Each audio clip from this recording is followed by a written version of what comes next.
सभी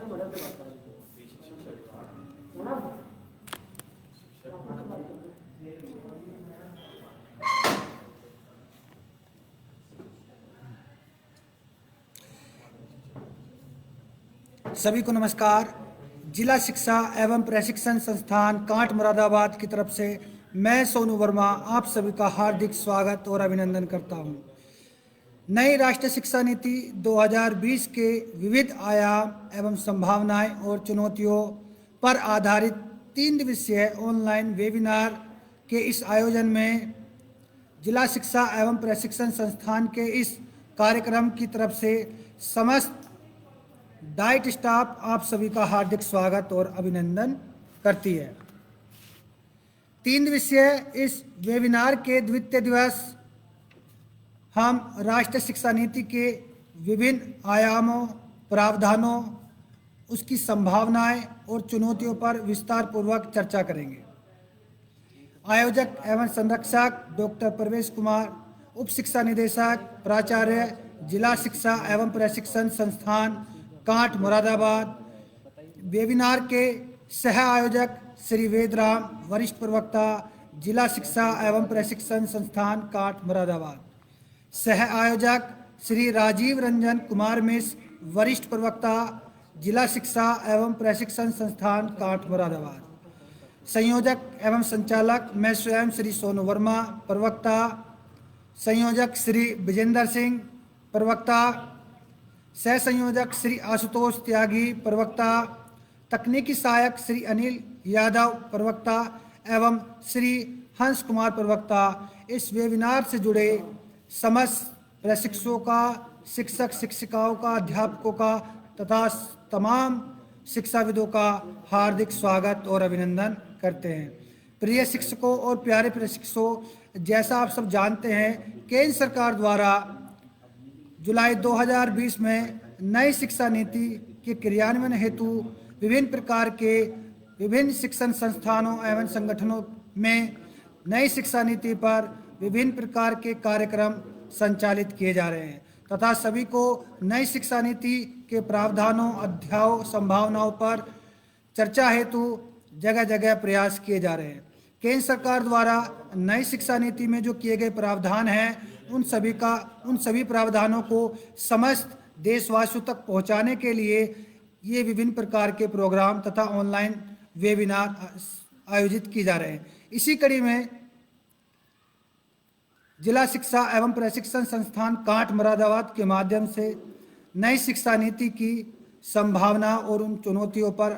आधारित हम सभी मिलकर 3 दिवसीय वेबिनार का आयोजन कर रहे हैं।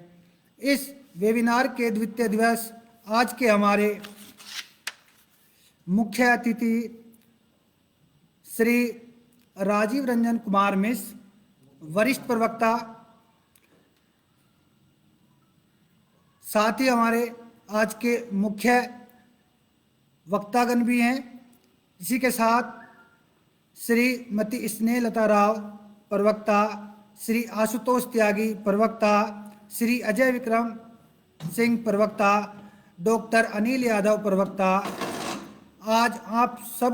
सभी के बीच नई शिक्षा नीति पर अपने व्याख्यान तथा विचारों द्वारा आप सभी को अवगत कराएंगे।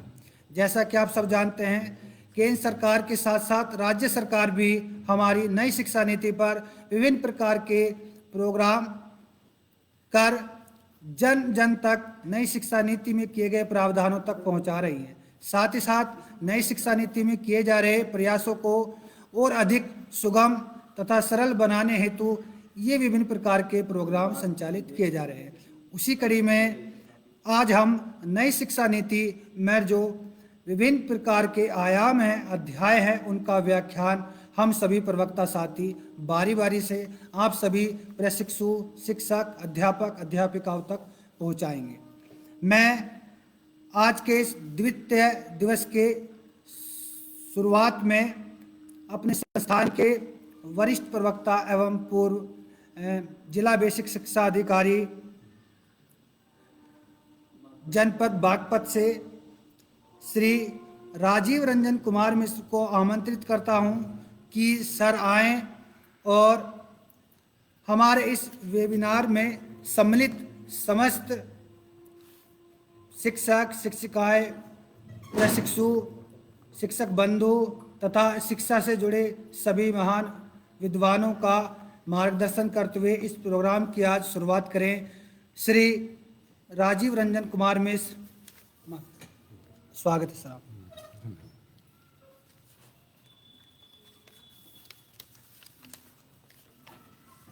आज के इस नई राष्ट्रीय शिक्षा नीति 2020 पर आयोजित 3 दिवसीय वेबिनार के अवसर पर इस वेबिनार में सम्मिलित हो रहे हमारे डीएलएड निजी संस्थान के सम्मानित प्रवक्तागण, प्रशिक्षुगण, वैश्विक शिक्षा विभाग के सम्मानित गुरुजन, माध्यमिक शिक्षा विभाग के सम्मानित गुरुजन वृंद, हमारे डाइट के विद्वान और कर्मठ प्रवक्तागण, आप सभी का अभिनंदन करते हुए मुझे अत्यंत हर्ष है कि हम सभी लोग आज एक ऐसे कार्यक्रम में भागीदार हैं जो हमारे देश की दिशा और दशा को तय करने के लिए राष्ट्रीय शिक्षा नीति 2020 जो प्रभावी हो रही है उसमें हम अपना कुछ योगदान कर पाएंगे। निश्चित तौर पे आप सभी का हार्दिक अभिनंदन और वंदन है। कल के कार्यक्रम में जो मुख्य रूप से बातें कही गई प्राचार्य महोदय थे, उन्होंने बताया कि और कल के जो वक्तागण थे हमारे डाइट के प्रवक्तागण, उन्होंने भी बताया कि मुख्य रूप से जो राष्ट्रीय शिक्षा नीति है उसमें 3 बातें हैं, 3 नवीनताएं हैं ये कहा जाए। बातें तो बहुत कुछ हैं। एक तो ये है कि पहली बार पूर्व प्राथमिक, हम लोग अभी तक 6 से 14 वर्ष के बच्चों को ही सम्मिलित करते थे, 6 वर्ष से मानते थे कि कक्षा 1 में बच्चा है। अब इस बार पहली बार ऐसा हुआ है कि पूर्व प्राथमिक के बच्चों को भी हमने जो है सम्मिलित किया है। तो 3 से 6 वर्ष के जो बच्चे हैं उनके लिए भी प्रावधान किया गया इस शिक्षा नीति में। ये एक नवीनता है इस राष्ट्रीय शिक्षा नीति में। दूसरी बात जो है, मातृभाषा या क्षेत्रीय भाषा में जो अध्यापन अध्ययन की सुविधा दी जा रही है, यह भी एक नवीनता है, क्योंकि ऐसा माना जाता है कि बच्चे जो है अपनी मातृभाषा में, क्षेत्रीय भाषा में बेहतर सीख सकते हैं। और तीसरी जो बात है कि कक्षा 6 से ही व्यावसायिक पाठ्यक्रम, वोकेशनल कोर्स की शुरुआत की जा रही है। यह देश की तीसरी शिक्षा नीति है। 1968 में, 1986 में, जो कि 1992 में थोड़ी आंशिक रूप से संशोधित हुई थी, फिर ये 2020 में नई शिक्षा नीति, राष्ट्रीय शिक्षा नीति आई। आप सभी का अभिनंदन करते हुए, वंदन करते हुए मुझे आशा और विश्वास है कि इस वेबिनार के माध्यम से हम लोग इस राष्ट्रीय शिक्षा नीति के क्रियान्वयन में, इसकी मूल भावना को लेटर और स्पिरिट में लागू करने में अपना कुछ योगदान देंगे। पुनः आप सभी का हार्दिक अभिनंदन और वंदन।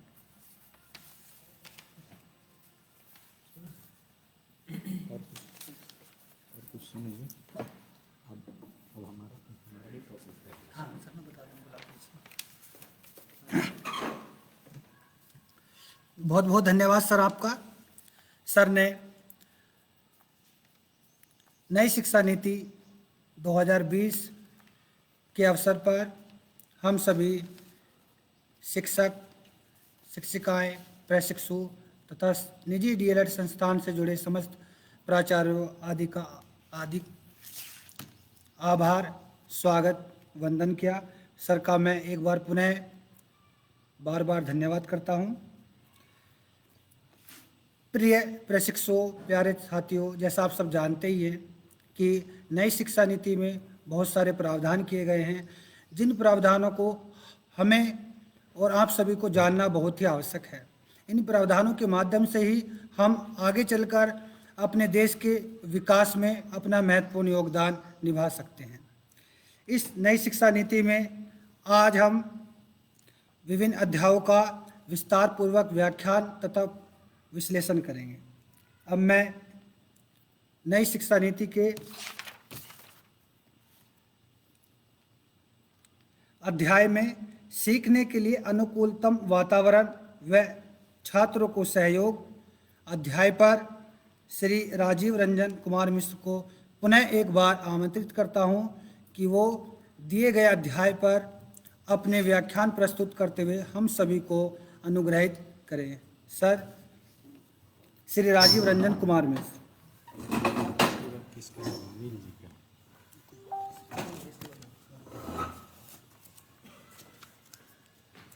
जैसा कि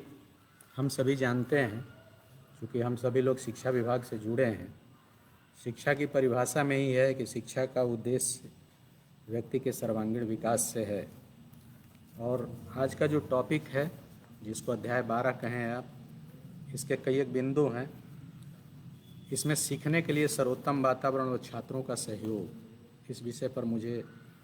कुछ बातें रखनी है जो राष्ट्रीय शिक्षा नीति 2020 के ड्राफ्ट में है। मुख्य रूप से ऐसा माना जाता है कि प्रभावी ढंग से सीखने के लिए एक व्यापक दृष्टिकोण की आवश्यकता होती है, जिसके मुख्य रूप से 4 घटक हैं। एक तो ये है कि पाठ्यक्रम, दूसरा आकर्षक शिक्षण हो, तीसरा निरंतर रचनात्मक मूल्यांकन हो, और छात्रों का पर्याप्त सहयोग हो। छात्रों को पर्याप्त सहयोग दिया जाए और उनका पर्याप्त सहयोग प्राप्त भी किया जाए। इस क्रम में इन घटकों के संबंध में, पाठ्यक्रम के संबंध में हम ये जानते हैं कि पाठ्यक्रम यदि बोझिल होगा, रोचक नहीं होगा, तो सीखने सिखाने की प्रक्रिया भी जटिल होती जाती है। तो पाठ्यक्रम रोचक हो, प्रासंगिक हो, और जिसको कि समय समय पर हमको अपडेट करते रहना चाहिए। इसके अलावा शिक्षक, छात्रों के जो अनुभव हैं उनको भी हमें सम्मिलित करना पड़ेगा। आकलन का जो तरीका है, जिसे हम रचनात्मक मूल्यांकन कहते हैं, वो वैज्ञानिक होना चाहिए, कोई काल्पनिक आधार पर नहीं होना चाहिए, जिससे सीखने में लगातार सुधार हो। और प्रयोग के लिए भी स्थान होना चाहिए कि जो कुछ सीखा गया है उसका कहीं ना कहीं प्रयोग हो। इससे इतर जो सीखने के लिए सामान्य रूप से चीज़ें हैं, छात्रों का फिटनेस, अच्छा स्वास्थ्य, मनोसामाजिक कल्याण, बेहतर नैतिक मूल्य इत्यादि भी सीखने के लिए महत्वपूर्ण घटक हैं। इस प्रकार से पाठ्यक्रम, अध्यापन, निरंतर मूल्यांकन, छात्रों की मदद गुणवत्तापूर्ण ढंग से सीखने की आधारशिला है। और इसके लिए बेहतरीन पुस्तकालय, कक्षा कक्ष, प्रयोगशालाएं, प्रौद्योगिकी, खेल मनोरंजन के स्थान, छात्रों के संवाद के लिए स्थान, जो कि आमतौर पे हम लोग कॉमन रूम कहते हैं, बालक के लिए, बालिकाओं के लिए, और भोजन के लिए स्थान आदि जो है, और जहाँ पर कि बैठ करके उनमें इंटरेक्शन हो सके, इन सब चीज़ों की आवश्यकता महसूस होगी। अब इन्हें लागू करने के लिए कुछ स्टेप्स हैं, जिसमें यह है कि जो शिक्षण संस्थान होंगे उन्हें हमें कहीं ना कहीं स्वायत्तता देनी होगी। ऊपर से कोई बात थोप दी जाएगी, ऐसा नहीं है। ये राष्ट्रीय शिक्षा नीति 2020 की एक विशेषता है कि यह जो है सुनिश्चित करने के लिए कि व्यापक ढांचे में रचनात्मकता है, इसके लिए संस्थानों और संकायों को पाठ्यक्रम, शिक्षण विधि और आकलन आदि पर नवाचार करने की स्वायत्तता देने की बात कहती है। इनमें सभी मुक्त दूरस्थ शिक्षा जो ODL है, ऑनलाइन कोर्स है, और पारंपरिक कक्षा कक्ष है, इनमें समानता की भी बात कही गई है, जिससे कि सभी, अभी तक जो हम लोग ऑनलाइन या जो डिस्टेंस लर्निंग है, ओपन डिस्टेंस लर्निंग है, उसको भी हम चाहेंगे, इसमें ये बात कही गई कि उसको भी कक्षा कक्ष के शिक्षण के बराबर लाया जाएगा। मूल्यांकन प्रणालियों का विकास भी शिक्षण संस्थाओं द्वारा किया जाएगा। नवाचार और लचीलापन लाने के लिए विकल्प आधारित क्रेडिट प्रणाली को संशोधित किया जाएगा। विकल्प आधारित क्रेडिट प्रणाली CBCS, जिसे हम कहते हैं चॉइस बेस्ड क्रेडिट सिस्टम, इसमें कुछ माइनर स्किल्स हैं टेक्निकल, जिनको कि सीखने के लिए ऑप्शन मिलेगा छात्रों को, जिससे कुछ वोकेशनल उनकी दक्षता में वृद्धि होगी। इस प्रकार से, और जो परीक्षा की प्रणाली है, आकलन की जो प्रणाली है, उसको निष्पक्ष बनाना है, तुलनीय बनाना है, और हाई स्टेक जो परीक्षाएं होती हैं, जो अर्धवार्षिक हो या वार्षिक हो, उसकी तुलना में सतत और व्यापक मूल्यांकन की जो आकलन मूल्यांकन प्रणाली है, उसकी ओर बढ़ने की बात कही गई है। तीसरी जो बात है कि शिक्षण संस्थान जो अपनी वृहद संस्थागत विकास योजना बनाएंगे, IEDP में शैक्षणिक योजनाओं को समग्रता से लेना है, पाठ्यक्रम सुधार से लेकर कक्षा कक्ष के गुणवत्तापूर्ण आदान प्रदान को इंटीग्रेट करने की बात कही गई है। प्रत्येक संस्थान छात्रों के विकास के लिए एक इंटरनल सिस्टम आंतरिक प्रणाली बनाएगा जो कक्षा कक्ष और उसके बाहर छात्रों के बीच अकादमिक बातचीत को सुनिश्चित करेगा। इसके लिए उदाहरण स्वरूप समझा जा सकता है कि विषय आधारित क्लब बन सकते हैं छात्रों के समूह में, और गतिविधि जैसे विज्ञान, गणित, कविता, भाषा, साहित्य, वाद विवाद, खेल आदि के लिए समर्पित क्लब होंगे, और इनके लिए वित्त की भी व्यवस्था की जाएगी। राष्ट्रीय शिक्षा नीति 2020 में ऐसा प्रावधान है। समय के साथ साथ जब ये गतिविधियों में पारंगतता हासिल हो जाएगी तो इन्हें पाठ्यक्रम का हिस्सा भी बनाया जाएगा। इसमें अपेक्षित है, जैसा कि टॉपिक ही है सीखने के लिए सर्वोत्तम वातावरण, तो इसमें अपेक्षित है कि शिक्षक जो होंगे संकाय में इस स्तर का प्रशिक्षण और क्षमता होनी चाहिए कि वे न केवल शिक्षक के रूप में अपितु संरक्षक व मार्गदर्शक के रूप में छात्रों से जुड़ सकें। ये बहुत महत्वपूर्ण बात है कि जो हमारे संकाय होंगे उनसे ये अपेक्षित है कि वो केवल एक टीचर नहीं है बल्कि गार्जियन हैं और गाइड भी हैं बच्चों के। चौथी जो बात है, सामाजिक आर्थिक रूप से जो वंचित पृष्ठभूमि के छात्र हैं उनके लिए विशेष प्रोत्साहन की व्यवस्था की गई है। उनके लिए सहायता केंद्र स्थापित होंगे प्रत्येक कॉलेज में, संस्थान में, और इसे प्रभावी ढंग से करने के लिए पर्याप्त धन और संसाधन की व्यवस्था की जाएगी, जिससे कि वो भी समाज की मुख्य धारा से जुड़ सकें। ओपन डिस्टेंस लर्निंग, ऑनलाइन शिक्षा, गुणवत्तापूर्ण शिक्षा तक सुनिश्चित करने के लिए ओडीएल का विस्तार किया जाएगा, और ओडीएल कार्यक्रम को उच्च गुणवत्तापूर्ण क्लासरूम के बराबर बनाया जाएगा। ओडीएल की गुणवत्ता के लिए एक रूपरेखा तैयार की जाएगी। उद्देश्य ये है कि जो हमारा ओडीएल है, ओपन डिस्टेंट लर्निंग है, जो मुक्त शिक्षण, दूरस्थ शिक्षण विधि है, प्रणाली है हमारी, उसको जो है क्लासरूम शिक्षण के बराबर लाने के लिए जोर दिया गया है। इसके अलावा जो सबसे महत्वपूर्ण बात है और जिसकी कल्पना भी की जा रही, जिसकी परिकल्पना भी है राष्ट्रीय शिक्षा नीति में, कि भारत को विश्व गुरु बनाने की जो बात कही गई है,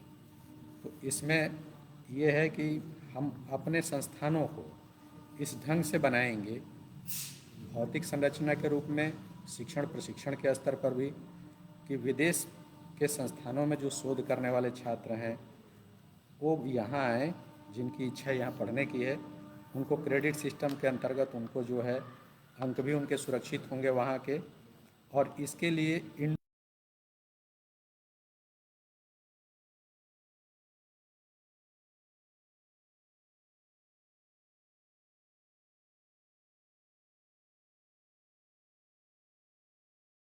अंतर्गत,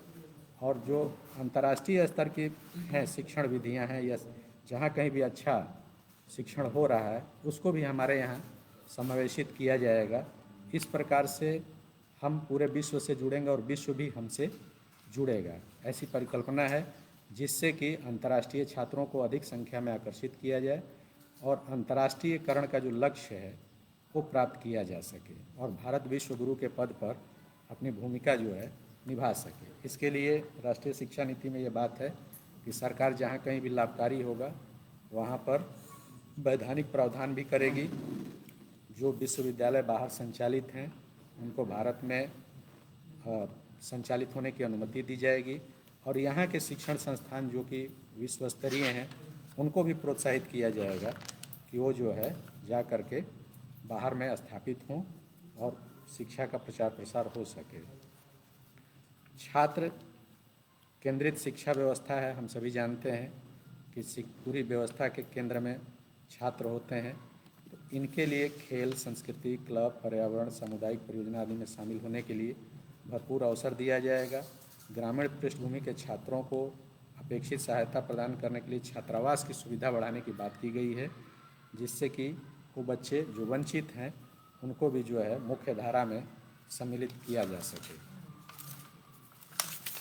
और विभिन्न प्रकार के जो है वित्तीय सहायता उपलब्ध कराने की बात कही गई है, जिसमें कि स्कॉलरशिप को जो है का व्यापक को जो है और विस्तारित किया जाएगा। इन छात्रों को, जो वंचित छात्र हैं, अनुसूचित जाति, जनजाति, पिछड़ा वर्ग और आर्थिक रूप से कमज़ोर वर्ग के, इनकी योग्यता को प्रोत्साहित करने के लिए राष्ट्रीय छात्रवृत्ति पोर्टल का विस्तार किया जाएगा, निजी उच्चतर शिक्षण संस्थानों को अपने छात्रों को महत्वपूर्ण संख्या में फ्री शिप और छात्रवृत्ति प्रदान करने के लिए प्रोत्साहित किया जाएगा। इस प्रकार से सीखने के लिए जो सर्वोत्तम वातावरण है और छात्रों का सहयोग लेने की बात है, तो मुख्य रूप से हम लोगों ने पाठ्यक्रम पे, शिक्षण विधि पर, छात्रवृत्ति पर, वंचित तबके के ध्यान पर और अंतर्राष्ट्रीयकरण पे, जिससे भारत को विश्व गुरु के पद पर बैठाया जा सके, हम लोगों ने इसमें चर्चा की। आप सभी लोग इस चर्चा में सम्मिलित हुए, आपने ध्यानपूर्वक सुना, इसके लिए आप सभी लोगों को बहुत बहुत धन्यवाद।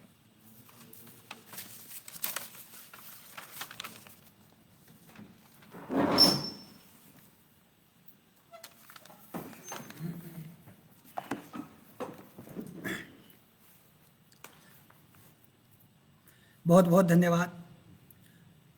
अभी आप सभी प्रशिक्षु, शिक्षक साथियों एवं प्यारे साथियों, आप श्री राजीव रंजन कुमार मिश्र जी को नई शिक्षा नीति पर आधारित अध्याय सीखने के लिए अनुकूलतम वातावरण व छात्रों को सहयोग पर अपने व्याख्यान सुन रहे थे। सर ने बहुत ही सुंदर तथा स्पष्ट रूप से नई शिक्षा नीति में व्याप्त उन सभी अच्छाइयों, प्रावधानों का उल्लेख किया है जो केंद्र सरकार वर्तमान में नई शिक्षा नीति के अनुरूप शिक्षा में परिवर्तन चाहती है। आप सब जानते ही हैं कि शिक्षा जो है देश के विकास में महत्वपूर्ण योगदान निभाती है।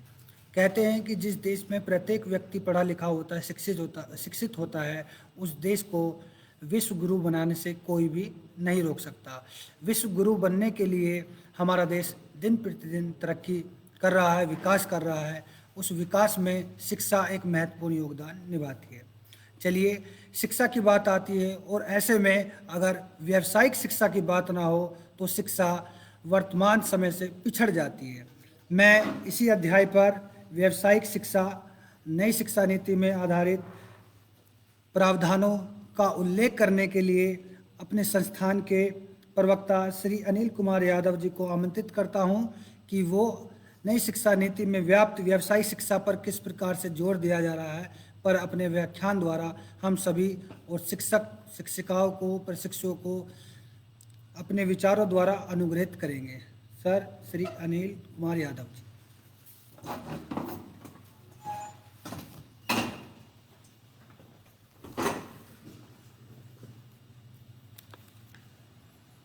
आज इस वेबिनार में उपस्थित हमारे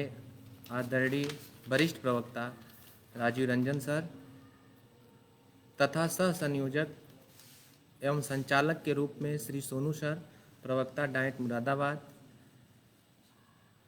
साथ ही अन्य प्रवक्ता का मैं आभार व्यक्त करता हूं जो इस वेबिनार को संचालित करने के लिए एक अच्छे ढंग से और तकनीकी रूप से संचालित किया है। साथ ही मैं अपने डाइट के प्रचार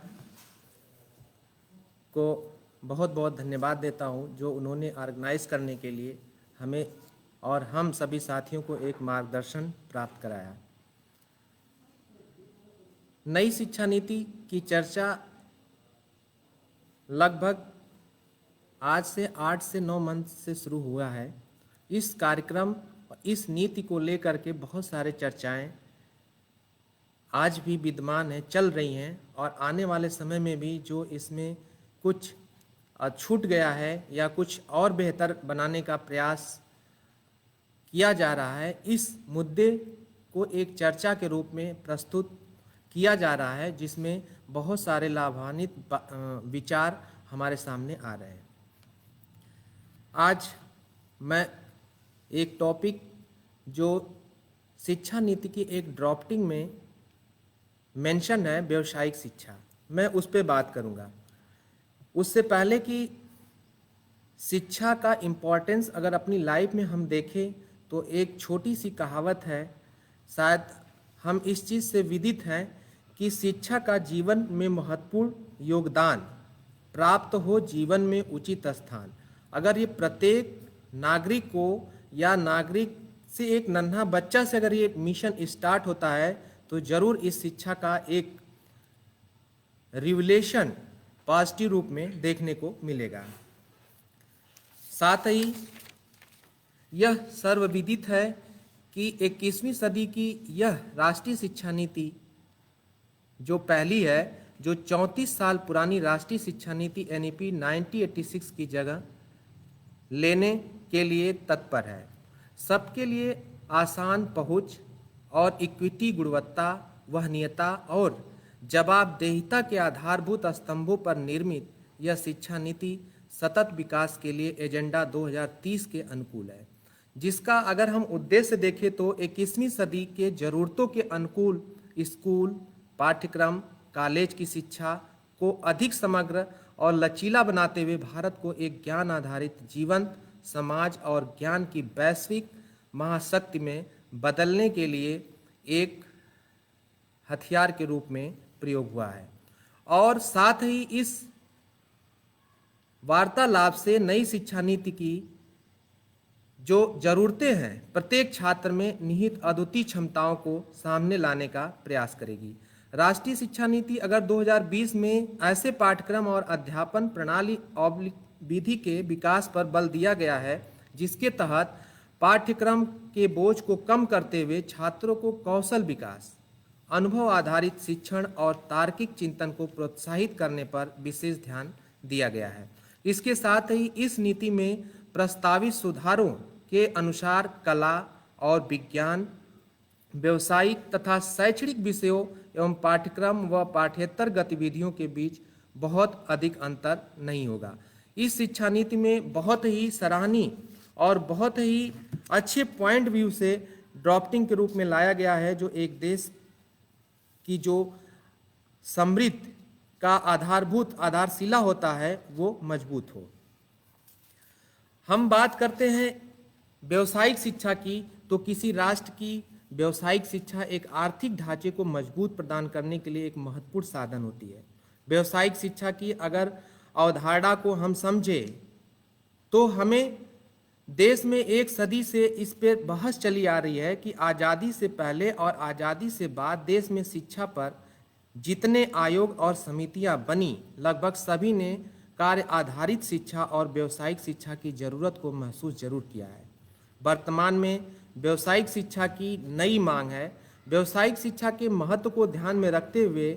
इसे राष्ट्रीय पाठ्यक्रम संरचना, जिसे हम NCF के नाम से भी जानते हैं, 2005 में भी सम्मिलित किया गया, जो आज उसी शिक्षा को गुणवत्तापूर्ण शिक्षा के स्थान दिया जा रहा है और छात्रों को जीविकोपार्जन करने योग्य बनाया जा रहा है। आज हम सभी इस बात से सहमत हैं कि किसी देश के विकास में उस देश की शैक्षिक व्यवस्था का बहुत अत्यधिक महत्व होता है, और अगर उस शिक्षा का मुख्य उद्देश्य छात्रों को व्यवसाय दिलाना निश्चित होता है तो शिक्षा अपने वास्तविक उद्देश्यों और लक्ष्यों की प्राप्ति तभी कर सकती है जब वह शिक्षा व्यावसायिक शिक्षा हो। और यही कारण है कि वर्तमान में शिक्षा की घटती गुणवत्ता को ध्यान में रखते हुए जरूरी है कि शिक्षा को पूर्णतः व्यावसायिक शिक्षा में परिवर्तित किया जाए। व्यावसायिक शिक्षा छात्रों को व्यवसाय चुनने में ही सहायक नहीं है, अपितु इसके द्वारा छात्रों का सर्वांगीण विकास भी किया जाता है। जैसे आधुनिक युग में बढ़ती हुई जनसंख्या को ध्यान में रखते हुए यह आवश्यक है कि आधुनिक युग में शिक्षा को छात्रों के अनुरूप बनाया जाए, जिससे वह अपने वास्तविक उद्देश्यों की प्राप्ति कर सके। इसके साथ ही नई शिक्षा नीति के ड्राफ्टिंग में व्यावसायिक शिक्षा के कुछ पहलुओं को उजागर किया गया है। हम उस पर बात करते हैं कि व्यावसायिक शिक्षा उन पहलुओं को किस ओर फोकस किया है। जैसे पेशेवर को तैयार करने से जुड़ी शिक्षा के लिए यह अनिवार्य किया गया है और उसके पाठ्यक्रम में नैतिकता और सार्वजनिक उद्देश्यों के महत्व को भी समावेशित किया गया है। इसके साथ ही साथ उस विषय विशेष की शिक्षा को व्यवहारिक अभ्यास की शिक्षा को भी शामिल किया गया है। अन्य समस्त उच्चतर शिक्षा में भी जुड़े इस तरह के कई तार्किक और अंतर विषयी सोच, विमर्श, चर्चा और अनुसंधान और नवाचार को शामिल किया गया है। इस उद्देश्य को प्राप्त करने के लिए यह आवश्यक है कि व्यावसायिक विषयों या व्यावसायिक विकास से जुड़ी शिक्षा को इसमें लाया जाए और देश के एक व्यवसाय के रूप में जो एक बहुत बड़ा वर्ग जो डेमोग्राफिक के रूप में आ रहा है, जिसको हम जननांकी पॉपुलेशन के नाम से भी जानते हैं, उसमें उनका बड़ा रोल हो। इसके अलावा अगर हम व्यावसायिक विकास की शिक्षा, समग्र उच्चतर शिक्षा प्रणाली को अगर देखें तो एक इसमें ड्राफ्टिंग में एक अभिन्न अंग बना हुआ है, स्टैंड अलोंग कृषि। अगर हम इस पे देखें तो कृषि विश्वविद्यालयों अथवा विधि विश्वविद्यालयों, साथ ही स्वास्थ्य विज्ञान विश्वविद्यालयों, तकनीकी विश्वविद्यालयों और अन्य विषयों के स्टैंड अलोन विश्वविद्यालयों का उद्देश्य अपने आप को एक बहुत ही विषयक संस्थान के रूप में विकसित करना इसका उद्देश्य है। इसके साथ ही संस्थान सामान्य शिक्षा प्रदान करने वाले सभी संस्थान जो 2030 तक समेकित रूप से दोनों प्रकार की शिक्षा प्रदान करने वाले संस्थान या संस्थान समूह को बनाने का लक्ष्य इस नई एजुकेशन पॉलिसी में कार्य करेगी। साथ ही कृषि शिक्षा और इससे संबंध विषयों को पुनर्जीवित किया जाएगा, जिससे यद्यपि देश में विश्वविद्यालयों में कृषि विश्वविद्यालयों का प्रतिशत 9% है, यह बहुत ही सोचनीय और निंदनीय है कि आज हमारी भारतीय शिक्षा प्रणाली में कृषि से संबंध केवल विश्वविद्यालयों का जो परसेंटेज है वो 9% है, लेकिन कृषि और संबंध विज्ञान विषयों में नामांकन उच्चतर अगर शिक्षा की बात करें तो मात्र 1% है। कुशल स्नातकों और तकनीशियों, नवीन अनुसंधान और तकनीकों तथा कार्य प्रक्रियाओं से जुड़े बाजार आधारित विस्तार के माध्यम से कृषि उत्पादकता को बढ़ाने के लिए यह आवश्यक है कि कृषि और संबंध विषयों की क्षमता और गुणवत्ता दोनों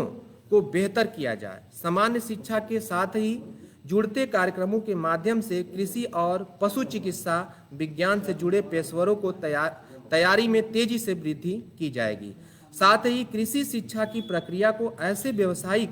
व्यक्तियों के विकास के लिए परिवर्तित किया जाएगा जो स्थानीय ज्ञान, पारंपरिक ज्ञान और उभरती हुई तकनीकों को समझ सके और उसका उपयोग कर सके। इसके साथ ही साथ महत्वपूर्ण मुद्दों जैसे भूमि की गिरती हुई उत्पादकता शक्ति, जलवायु परिवर्तन और हमारी बढ़ती आबादी के लिए पर्याप्त भोजन की आवश्यकता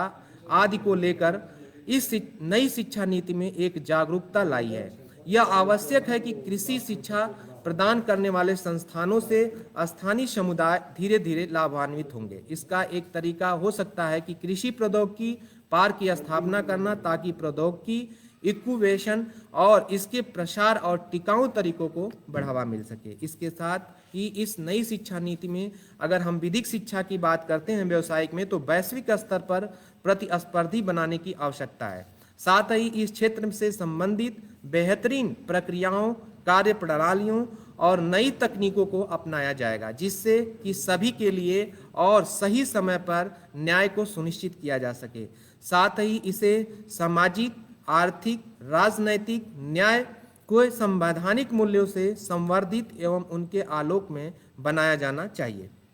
और यह राष्ट्रीय पुनर्निर्माण को एक मार्गदर्शन के रूप में निर्देशित करेगी। यह सुनिश्चित किया गया है इस राष्ट्रीय शिक्षा नीति में कि विधिक शिक्षा के पाठ्यक्रम में सामाजिक, सांस्कृतिक संदर्भों के साथ साथ साक्ष्य आधारित तरीके से विधिक विचार प्रक्रिया के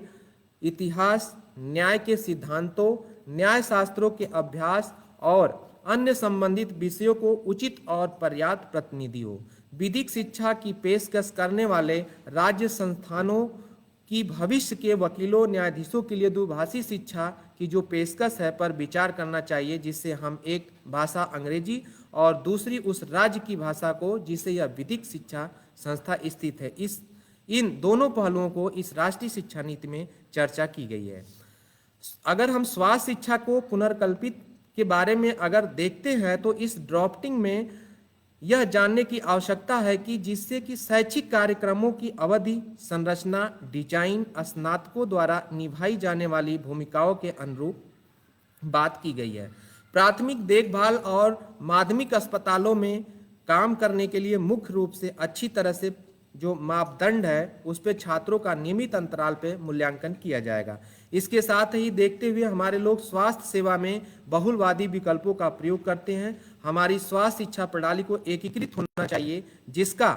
अर्थ है कि एलोपैथिक चिकित्सा शिक्षा के सभी छात्रों को आयुर्वेद, योग, प्राकृतिक चिकित्सा, यूनानी चिकित्सा से संबंधित विद्यार्थियों के विषय में भी लागू किया जाएगा। सभी प्रकार के हेल्थ केयर शिक्षा में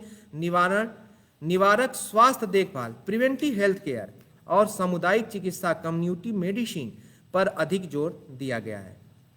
तकनीकी शिक्षा में डिग्री और डिप्लोमा कार्यक्रम शामिल है। उदाहरण के लिए इंजीनियरिंग, प्रौद्योगिकी, प्रबंध, वास्तुकला, टाउन प्लानिंग, फार्मेसी, होटल प्रबंधन और कैटरिंग आदि जो भारत के समग्र विकास के लिए महत्वपूर्ण है। इन क्षेत्रों में न केवल कई दशकों तक पूरी तरह से योग्य व्यक्तियों की मांग जारी है, बल्कि इन क्षेत्रों में नवाचार और अनुसंधान सुनिश्चित करने के लिए संबंधित उद्योगों और उच्चतर शिक्षा संस्थानों के बीच एक घनिष्ठ सहयोग की भी अधिक आवश्यकता रहेगी। इसके अलावा समस्त मानवीय उद्यमों और प्रयासों पर प्रौद्योगिकी के प्रभाव से तकनीकी शिक्षा और अन्य विषयों के अंतर समाप्त होने की संभावना बढ़ती जा रही है। इस प्रकार तकनीकी शिक्षा में बहुविषयक शिक्षण संस्थानों और कार्यक्रमों के भीतर पेश की जाएगी, जिससे अन्य विषयों के साथ गहराई से जुड़ने के अवसरों पर नए सिरे से ध्यान केंद्रित करेगी। भारत को इस राष्ट्रीय शिक्षा नीति 2020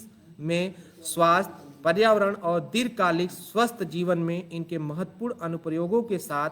जिन्हें युवाओं के लिए रोजगार संवर्धन हेतु अवसर स्नातक शिक्षा कार्यक्रम का हिस्सा बनाया जाएगा। अत्याधुनिक महत्वपूर्ण अगर क्षेत्रों की बात करें तो जैसे जीनोमिक अध्ययन, जैव प्रौद्योगिकी, नैनो प्रौद्योगिकी, न्यूरोसाइंस के साथ ही साथ तेजी से प्रमुखता हासिल कर रहे आर्टिफिशियल इंटेलिजेंस, AI, 3D मशीनी, बड़े डेटा विश्लेषण और मशीन लर्निंग क्षेत्रों में हमारे व्यावसायिक शिक्षा के जो एक नवयुवक और जो व्यावसायिक शिक्षा से लाभान्वित हमारे छात्र आएंगे, उसे पेशेवरों को तैयार करने में एक बहुत बड़ी अग्रणी भूमिका रहेगी। इसके साथ ही व्यावसायिक शिक्षा में की अगर बात करें इस ड्राफ्टिंग में, तो बुनियादी साक्षरता प्राप्त करने के लिए भी जीविकोपार्जन का अवसर प्रत्येक नागरिक का एक मौलिक अधिकार है, संवैधानिक अधिकार है, जिसमें साक्षरता और बुनियादी शिक्षा किसी व्यक्ति के व्यक्तित्व और नागरिक तथा साथ ही आर्थिक और जीविकोपार्जन शिक्षा के अवसरों को एक नवीन दुनिया को खोलती है। यह शिक्षा नीति जो व्यावसायिक रूप से विभिन्न पहलुओं को जोड़ते हुए हमारे देश को एक अच्छी दिशा और एक रोजगार परक शिक्षा को प्रचार प्रसार में लाएगी, जिससे देश को एक समृद्ध होने में इसमें कोई दो राय नहीं है कि इस शिक्षा नीति का इसमें उपयोग न हो। इसके साथ ही हम इस नई शिक्षा नीति के व्यावसायिक शिक्षा में बात करते हैं कृषि शिक्षा, विधिक शिक्षा, स्वास्थ्य शिक्षा को तो पुनर्कल्पित तकनीकों में डिग्री एवं डिप्लोमा आदि की इतने सिस्टमेटिक ढंग से जोड़ने की बात कही गई है, जिससे नई शिक्षा को एक दिशा मिलेगी। साथ ही वैश्विक स्तर पर हमारे मानव संसाधन की भी मांग बढ़ेगी। इन सारी चीज़ों को ध्यान में रखते हुए इस शिक्षा नीति को इसमें समाहित किया गया है। अंततः मैं देश में इस नई शिक्षा नीति को अगर हम देखें तो इस स्लोगन के साथ समाप्त करना चाहेंगे अपनी वाणी को कि देश में शिक्षा पर दिया है जोर, अब हर बालक का है पढ़ने की होड़। तो ये शिक्षा नीति कहीं न कहीं हमारी इस प्रचार प्रसार और इस विचार विमर्श वेबिनार के उद्देश्य से हमारे बातों और इस नई शिक्षा नीति की ड्राफ्टिंग को जो हम लोग इन पहलुओं पर विचार विमर्श कर रहे हैं वो एक मार्गदर्शन जरूर करेगी। थैंक यू सोनू सर, और थैंक यू हमारे समस्त प्रवक्तागण।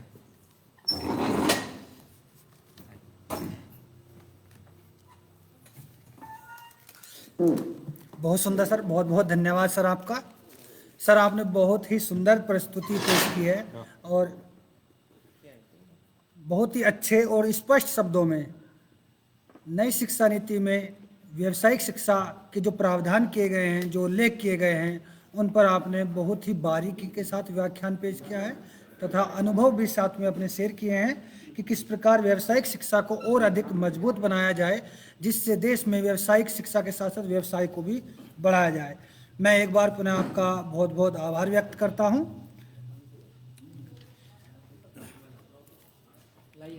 प्यारे शिक्षकों और शिक्षक साथियों, बात चल रही है शिक्षा और व्यावसायिक शिक्षा की। बात है देश के विकास की, देश को संवर्धन करने की, देश के भविष्य को बनाने की। जब देश के भविष्य की बात आती तो हम सब देखते हैं कि देश का भविष्य बनाने में हमारे छोटी से छोटे बच्चे जो धीरे धीरे विद्यालयों में प्रवेश करते हैं, जब वो विद्यालयों में प्रवेश करते हैं तो उसके बाद हमारे देश की नींव मजबूत होनी शुरू हो जाती है।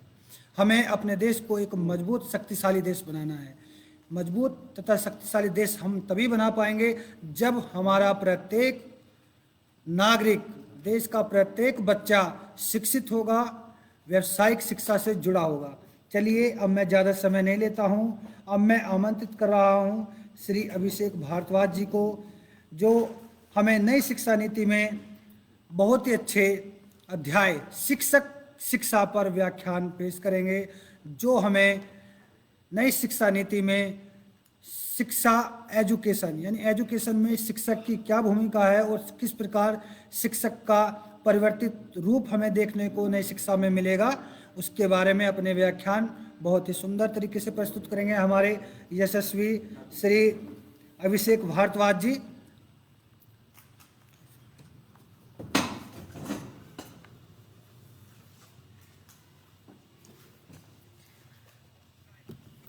धन्यवाद सोनू सर।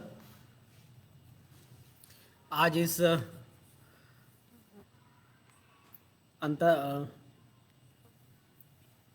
नई शिक्षा नीति के वेबिनार के इस दूसरे सत्र में आज के कार्यक्रम की अध्यक्षता कर रहे हैं हमारे बीच वरिष्ठ वक्ता आदरणीय राजीव रंजन मिश्र सर और डाक प्रचार डॉक्टर प्रवेश कुमार यादव सर एवं समस्त हमारे प्रवक्ता साथी। आज हमें जो टॉपिक दिया गया है अध्यापक शिक्षा, अध्यापक शिक्षा कैसी होनी चाहिए राष्ट्रीय शिक्षा नीति में, इसका एक कंसेप्ट मैं बताऊंगा थोड़ा। अगर देखा जाए ट्रायंगुलर शिक्षा व्यवस्था में विद्यार्थी, शिक्षक और श्यामपट्ट के रोल में अगर हम शिक्षक की भूमिका और शिक्षक के रोल पे बात करते हैं कि शिक्षक किस तरह का, कैसा उसका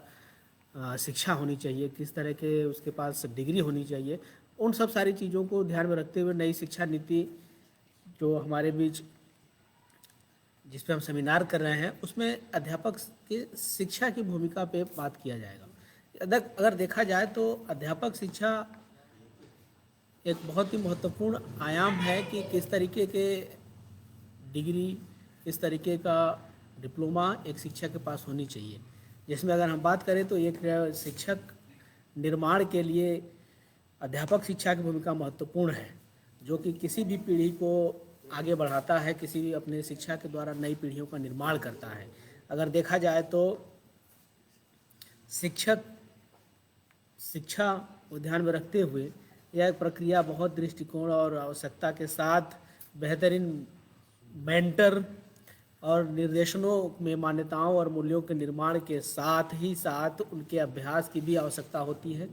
यह सुनिश्चित किया जाना चाहिए, जो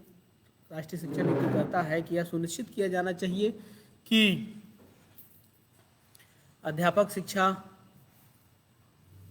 शिक्षण प्रक्रियाओं से संबंधित अद्यतन प्रगति के साथ भारतीय मूल्यों, भाषाओं, ज्ञान, लोकाचार और परंपराओं, जनजातियों परंपराओं के प्रति जागरूक रहे। इसका मतलब ये है कि शिक्षक को हमेशा अपडेट होने की ज़रूरत है। शिक्षक जब तक अपडेट नहीं रहेगा तब तक वह जो भी समाज में बदलाव हो रहे हैं उनको ठीक से समझ नहीं पाएगा और अपने बच्चों या विद्यार्थियों तक पहुंचा नहीं पाएगा। इसीलिए हमें शिक्षक की शिक्षा को में ध्यान में शिक्षक की शिक्षा को ध्यान में रखते हुए यह उम्मीद की गई है कि टीचर्स पास अपने मूल्य हो, भारतीय मूल्यों की समझ हो, भाषाओं का ज्ञान हो, लोकाचार परंपरा को कि एक कमेटी थी JS वर्मा गठित कमेटी 2012 में गठित की गई थी, जिसमें उन्होंने अध्यापक शिक्षा के प्रति लेशमात्र एक सवाल उठाया था कि अध्यापक शिक्षा कैसा होना चाहिए और कितने लोगों के समाज हमारा अध्यापक शिक्षा को लेकर के गंभीर है। उन सब सारी बातों को ध्यान में रखते हुए JS वर्मा कमेटी ने रिकमेंड किया कि गंभीरता ले हमारे यहाँ भी समाज में अध्यापकों की शिक्षा के लिए गंभीरता लेस मात्र भी नहीं है, बल्कि इसके स्थान पर ऊंचे ऊंचे दामों पर डिग्रियां बेची जा रही हैं। यह एक दिशा में अगर देखा जाए तो अब तक किए गए विनियामक प्रयास न तो सिस्टम में बड़े पैमाने पर व्याप्त भ्रष्टाचार को रोक पाए हैं और न ही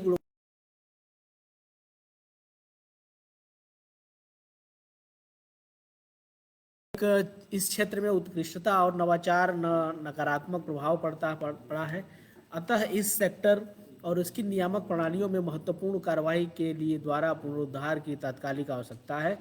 जिससे कि गुणवत्ता के उच्चतर मानकों को निर्धारित किया जा सके और शिक्षा प्रणाली में अखंडता, विश्वसनीयता, प्रभाविकता और उच्चतर गुणवत्ता को बहाल किया जा सके। फिर अगर हम बात करते हैं तो यह हमारा एक कमेटी थी, वर्मा कमेटी द्वारा रिकमेंडेशन है, जो कि जिसपे कि नई शिक्षा नीति में विचार किया गया है कि इसी बात को ध्यान में रख करके कि हमारे बीच ऐसे केवल डिग्रीधारी ही शिक्षक की क्या को नहीं बढ़ाना है, इसके बदले क्वांटिटी पे न ध्यान दे करके क्वालिटी पर की बात की गई है कि इन्हीं बातों को ध्यान में रख करके। फिर अगर हम बात करते हैं तो शिक्षण पेशे की प्रतिष्ठा को बहाल करने के लिए आवश्यक नैतिकता और अविश्वसनीयता के स्तरों में सुधार को सुनिश्चित करने और उसके साथ ही साथ सफल विद्यार्थी प्रणाली सुनिश्चित करने के लिए नियामक प्रणाली को उन निम्न स्तरीय और बेकार अध्यापक शिक्षा संस्थानों के खिलाफ उल्लंघन के 1 वर्ष का समय दिए जाने के पश्चात कठोर कार्रवाई करने का अधिकार होगा, जो बुनियादी शैक्षिक मापदंडों को पूरा नहीं कर तक केवल शैक्षिक रूप से सुदृढ़ बहुविषय और एकीकृत अध्यापक शिक्षा कार्यक्रम ही क्रियान्वित होंगे। अगर एक तरह बात अगर देखा जाए तो इस पॉइंट में नई शिक्षा नीति के अंदर कहा गया है कि हमारे पास एक अच्छी ऐसी रेगुलेटिंग अथॉरिटी बॉडी होगी जो कि इन सारे चीज़ों को, शैक्षिक मानदंडों को जो पूरा नहीं कर पा रहे हैं उन पे कार्रवाई किया जा सकता है, कठोर से कठोर कार्रवाई किया जा सकता है। फिर अगर हम बात करें तो अध्यापक शिक्षा के लिए बहुविषयक इनपुट के साथ उच्चतर गुणवत्ता युक्त विषय वस्तु और शैक्षणिक प्रक्रियाओं की आवश्यकता होती है। अतः इसे ध्यान में रखते हुए सभी अध्यापक शिक्षा कार्यक्रमों को समग्र बहुविषयी संस्थानों में ही आयोजित किया जाना चाहिए। इसके लिए बड़े बहुविषयक विश्वविद्यालयों के साथ साथ सार्वजनिक विश्वविद्यालय और बहुत बड़े बड़े बहुविषयक महाविद्यालय का लक्ष्य होगा कि वे अपने यहाँ ऐसे उत्कृष्ट शिक्षा विभागों की स्थापना और विकास करें जो शिक्षा में अत्याधुनिक अनुसंधानों को अंजाम देने के साथ ही साथ मनोविज्ञान, दर्शन शास्त्र, समाजशास्त्र, तंत्रिका विज्ञान, भारतीय भाषाओं, कला, संगीत, इतिहास, साहित्य के साथ साथ विज्ञान और गणित जैसे अन्य विशिष्ट विषयों से संबंधित विभागों के सहयोग से भविष्य के शिक्षकों को शिक्षित करने के लिए बीएड कार्यक्रम भी संचालित करेंगे। इसके साथ ही साथ अगर बात करें बीएड कोर्स की तो 2030 तक सभी एकल शिक्षक शिक्षा संस्थानों को बहुविषयक संस्थानों के रूप में बदलने की आवश्यकता होगी, क्योंकि उन्हें भी को संचालित करना होगा। अगर हम बात करें तो 2030 तक एक आउटलाइन खींचा गया है कि हम ऐसे संस्थान को तैयार किया जाएगा नई शिक्षा नीति के तहत जो कि मल्टीडिसिप्लिनरी या बहुत सारे बहुविषयों को प्रभावी करने के लिए उसके उद्देश्य से उसको 4 वर्ष में संचालित किया जाएगा और उसके साथ साथ बहुत सारे विषय जैसे कि ह्यूमैनिटीज हो, सोशल साइंस, इसके साथ साथ गणित और दर्शन शास्त्र के विषय को भी प्रमुखता दी गई है। फिर अगर हम बात करें कि 2025 तक बहुविषयक उच्चतर शिक्षण संस्थानों द्वारा प्रदान किया जाने वाला या 4 विषय एकीकृत बीएड कार्यक्रम स्कूली शिक्षा के लिए न्यूनतम डिग्री योग्यता बन जाएगा। बीएड शिक्षा और इसके साथ ही अन्य विशेष विषय जैसे भाषा, इतिहास, संगीत, गणित, कंप्यूटर विज्ञान, रसायन विज्ञान, अर्थशास्त्र आदि में एक समग्र ड्यूअल मेजर स्नातक डिग्री होगा। यह इसी तरीके का कॉन्सेप्ट है जैसे कि अभी हम लोग एक देख रहे हैं BA LLB एक नया कोर्स मतलब चल रहा है, बहुत सारे विश्वविद्यालयों ने उसको अडॉप्ट किया हुआ है और नेशनल लॉ स्कूल भी इस पर मानता है कि जो बच्चा 12th के बाद अगर लॉ के क्षेत्र में जाना चाहता है तो उसको ग्रेजुएशन के साथ साथ लॉ की भी डिग्री दोनों को कंबाइंड रूप में दे दी जाए। उसी तरीके से एक अच्छी बात राइट टू एजुकेशन के अंतर्गत या माना गया है, जोड़ दिया जा रहा है कि जो बच्चा शिक्षक बनना चाह रहा है, जिसके मन में पढ़ाना है, वह उसके अंदर उस भावना को शुरू से ही, शुरुआती दौर से ही बाहर निकाल करके उसको टीचर बनने के लिए प्रेरित करे और उस डिग्री के साथ वह आगे बढ़े। जब ऐसे लोग जब शिक्षक बन करके समाज में और क्या कहते विभिन्न शैक्षणिक संस्थाओं में जाएंगे तो वो मन लगाकर अपना काम करेंगे। अगर हम और बात करें तो 4 वर्षीय एकीकृत बीएड प्रदान करने वाला प्रत्येक उच्चतर शिक्षण संस्थान किसी एक विषय विशेष में पहले से ही स्नातक की डिग्री हासिल कर चुके ऐसे उत्कृष्ट विद्यार्थी जो आगे चलकर शिक्षण करना चाहते हैं के लिए अपने परिसर में 2 वर्षीय बीएड कार्यक्रम भी डिजाइन कर सकते हैं। मतलब दोनों ऑप्शन खुला हुआ नई शिक्षा नीति हमारी कह रही है कि एक तो वह बच्चे जो ग्रेजुएशन के साथ बीएड करना चाहते हो उनके लिए 4 वर्ष का पाठ्यक्रम, लेकिन जो ग्रेजुएशन के बाद पीजी के बाद भी अगर बीएड करना चाहते हैं तो शिक्षक बनना चाहते हैं तो उनके लिए योग्यता डिसाइड की गई है कि 2 वर्ष का बीएड कार्यक्रम ऐसे शैक्षिक संस्थान अपने यहाँ रेगुलेट या चला सकते हैं। तो दोनों तरीके की ऑप्शंस हैं। विशेष रूप से ऐसे उत्कृष्ट विद्यार्थी जिन्होंने किसी विशेष विषय में 4 वर्षीय स्नातक डिग्री प्राप्त की है के लिए 1 वर्षीय बीएड कार्यक्रम भी ऑफर किया जा सकता है।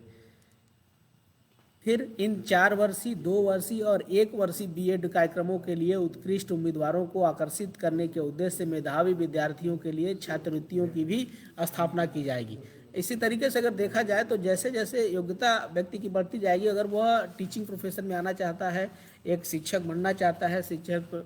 के लिए शिक्षा के लिए प्रेरित होना चाह रहा है, तो अगर वह बाद में भी करना चाहता है, उसके पास पीजी और यूजी डिग्री है, तो वो 2 साल का बीएड और 1 साल का बीएड भी करके शिक्षा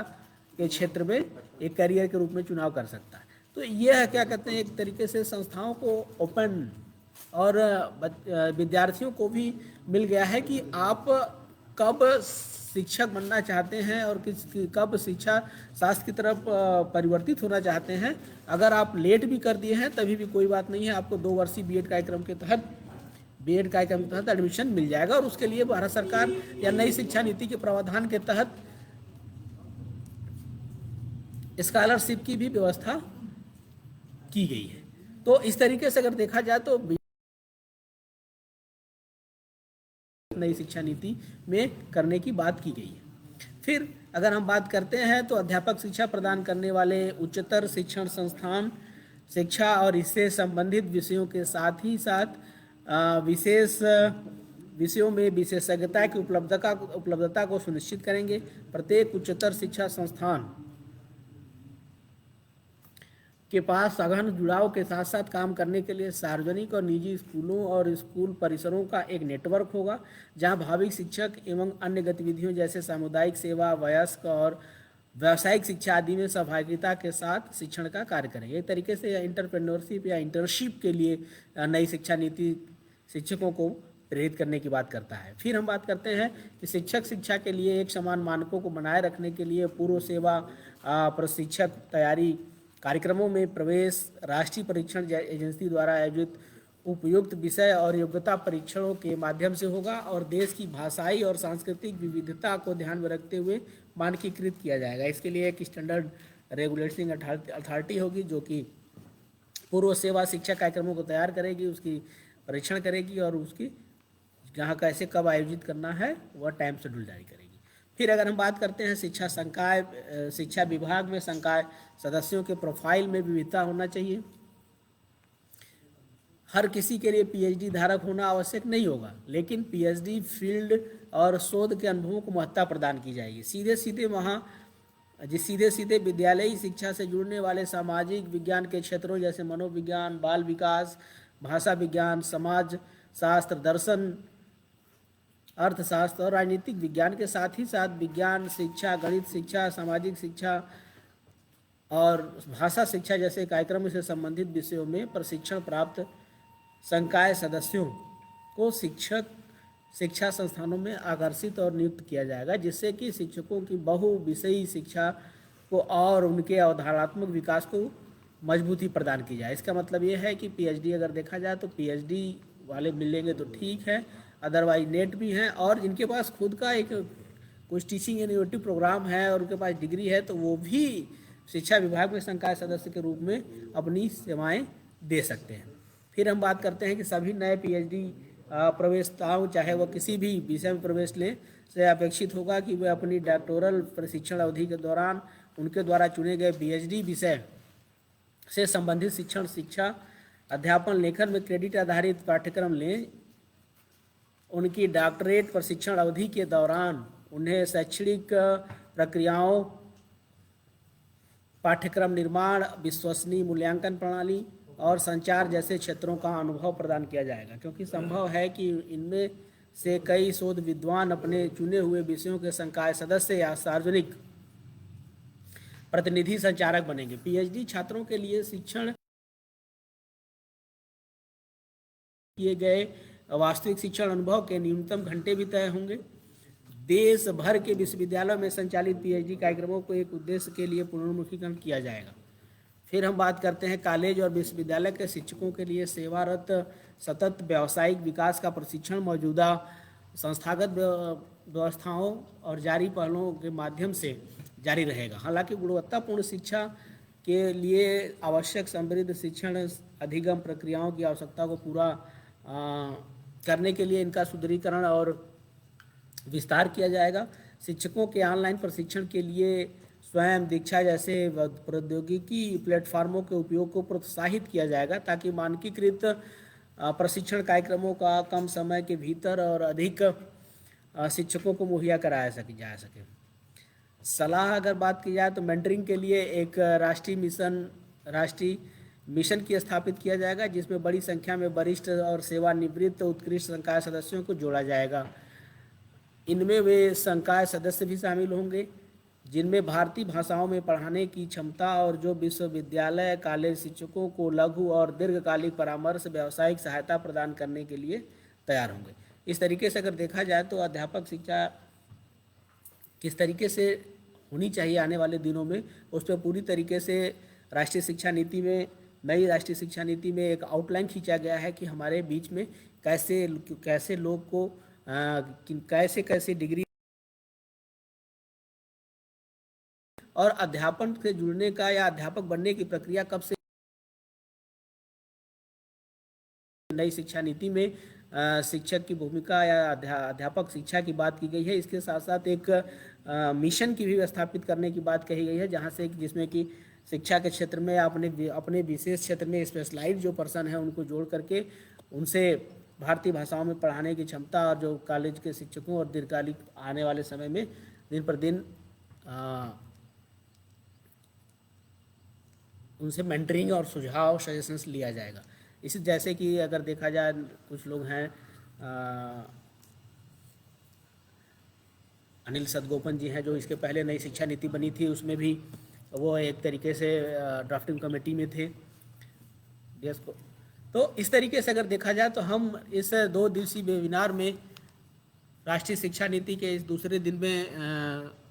मेरा सत्र पूरा होता है। आज मुझे इसमें प्रतिभाग करने के लिए मैं आज के इस कार्यक्रम की इस सत्र के अध्यक्षता कर रहे हमारे वरिष्ठ प्रवक्ता राजीव रंजन जी मिश्र जी को मैं धन्यवाद देता हूं। साथ ही साथ अपने हमारे कार्यक्रम संचालन कर रहे डायट प्रवक्ता सोनी जी को भी धन्यवाद देता हूं, जिन्होंने मुझे यह टॉपिक प्रेजेंट करने का मौका दिया। Thank you so much sir.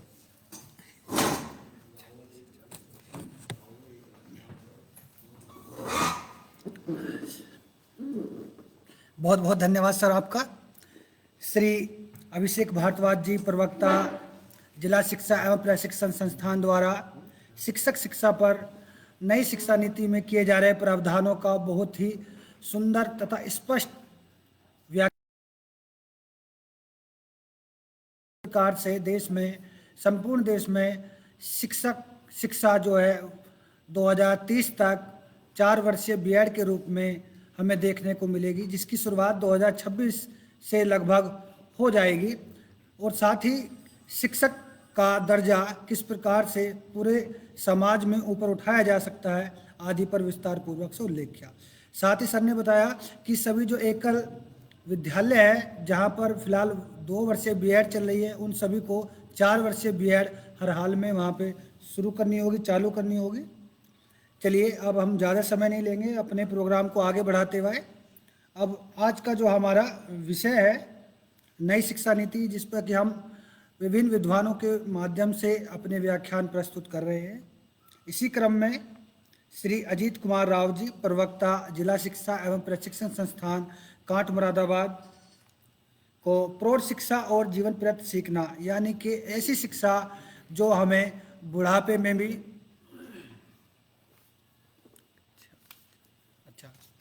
ये स्कूली शिक्षा के लिए मानक निर्धारण और प्रमाणन, अध्याय 8 नई शिक्षा नीति का अध्याय 8 स्कूली शिक्षा के लिए मानक निर्धारण और प्रमाणन पर अपने व्याख्यान प्रस्तुत करने के लिए मैं आमंत्रित कर रहा हूं श्री अजीत कुमार राव जी, प्रवक्ता जिला शिक्षा एवं प्रशिक्षण संस्थान कांट मुरादाबाद को, कि सर आए और अपने व्याख्यान द्वारा स्कूली शिक्षा के मानक निर्धारण और प्रमाणन पर व्याख्यान प्रस्तुत करें। सर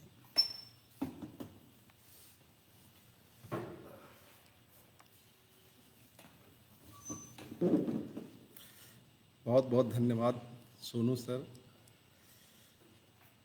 जैसा कि हमारा टॉपिक है स्कूली शिक्षा के लिए मानक निर्धारण और प्रमाणन, आदरणीय प्राचार्य सर, आदरणीय वरिष्ठ प्रवक्ता वेदराम सर, आदरणीय वरिष्ठ प्रवक्ता राजीव रंजन सर, प्रवक्ता साथीगण, निजी डीएलएड शिक्षण संस्थान एवं प्रशिक्षु, स्कूली शिक्षा के लिए मानक निर्धारण और प्रमाणन में जो राष्ट्रीय शिक्षा नीति 2020 के लिए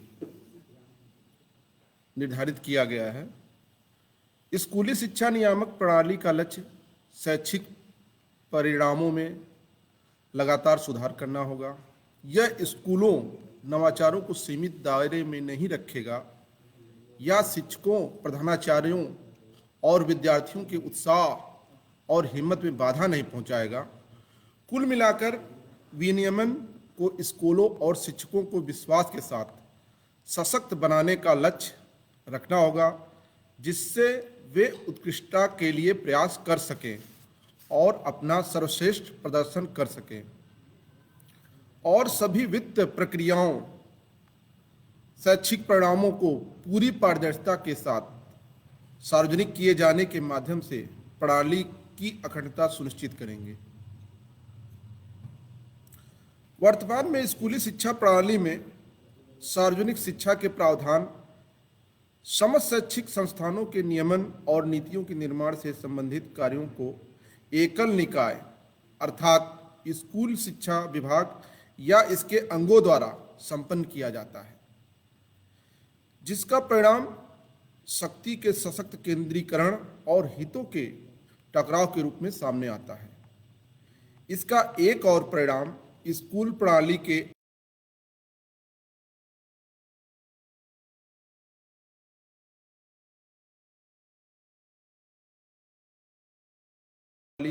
विनियमन और इस जैसी अन्य भूमिकाओं के कारण अक्सर अपनी दिशा से